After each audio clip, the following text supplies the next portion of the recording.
Figure B1.1 shows an instrument to measure a physical quantity. And the physical quantity they are talking about is simply length. Because this instrument is called micrometer screw gauge. Micrometer screw gauge. What is the reading shown on the device? That's question A.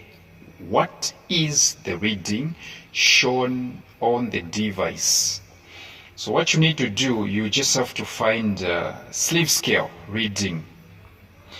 So sleeve scale reading is found when you look at the scale which looks like a sleeve, where you see 5 and then millimeters.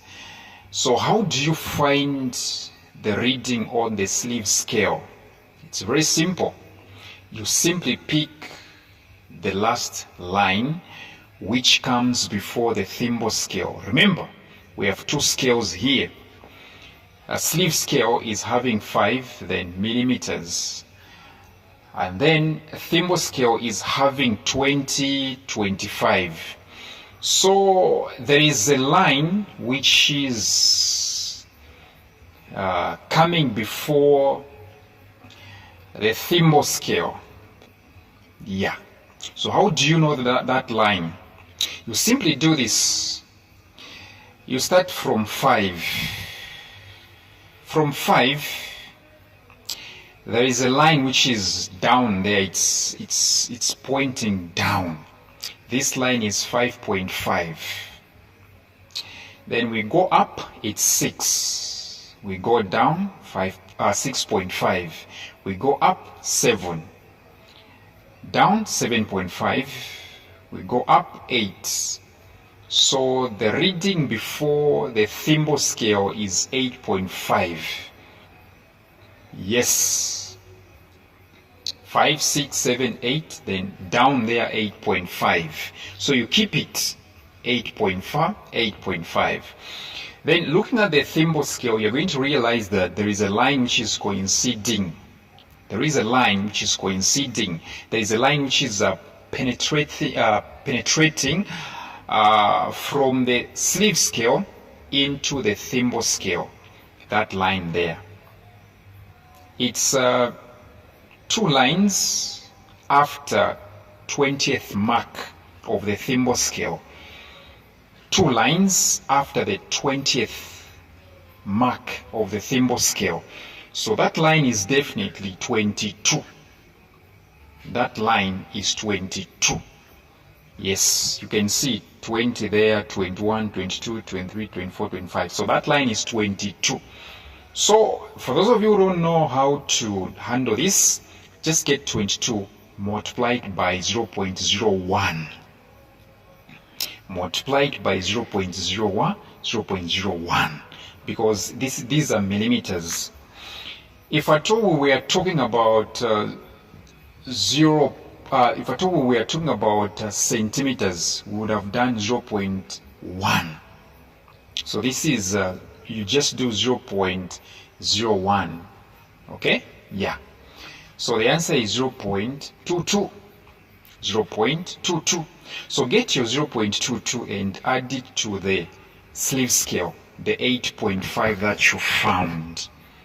Yes, so you simply do 8.5 plus 0.22. Of course, the answer is 8.72. Yes, 8.72. 8.72. Yes. Yes. And then you put millimeters. Question B, they're saying name part P. Name part P. The one you can see this cave, right? The part which is on the left hand side is called anvil or anvil.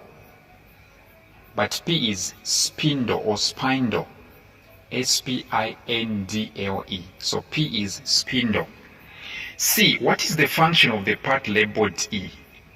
E, we have to know what E is. before we can say its function, we have to identify it. Part E is called ratchet. So ratchet, we have to know its function. A ratchet is used to prevent over-tightening. Remember, that's what you use when tightening. So to prevent over-tightening, which can damage the object or the instrument. So the ratchet is used to prevent over-tightening. Remember, the object whose length you're measuring is put in between anvil and spindle. They are inside of the curve. Anvil and spindle in between, and then you start rotating the ratchet. So the ratchet, which is part E, is used to prevent over-tightening, which can damage the object or the instrument, and it also ensures consistent measurements. And so the last question reads, give one precaution you will take before using the instrument. Before, right? You have to clean the faces. All right? Clean the faces. All right? Clean the faces. You have to clean the measuring faces before use. All right? Clean the measuring faces before use. Yes, there are so many precautions. Okay, when using this instrument, there shouldn't be any friction while moving the screw. Okay, the next one, you have to zero the instrument. Before you can use it, zero the instrument. So there are so many precautions. Yes, so make sure that you join us on WhatsApp. Yes, for WhatsApp tuitions.